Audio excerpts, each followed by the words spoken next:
kai gidan nan ba gida bane matsala dai ne gidan haya. Kai dajin nan ban taba shiga hagon dajin wannan ba. Wanda ne ban tunda nake ban taba jin labarin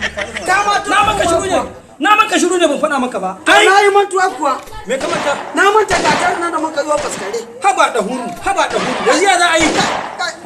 Dan hudu yanzu ya za a yi bari in koma za ka ji na nan. Ka koma da huru. Ni zan jira ka anan da huru. In Allah ya yarda nan dawo yanzu ka yarda?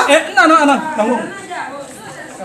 Aba hankali. In Allah ya yarda. In Allah ya yarda. To.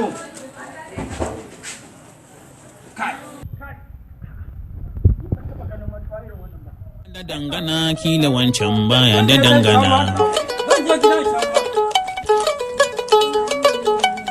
Matsalar gidan haya ko da kun kai ku tara makewayen ku guda ake matar wancan ta shiga matar wancan na jura kai kuma ga ka kana jura shine matsalar zaman haya.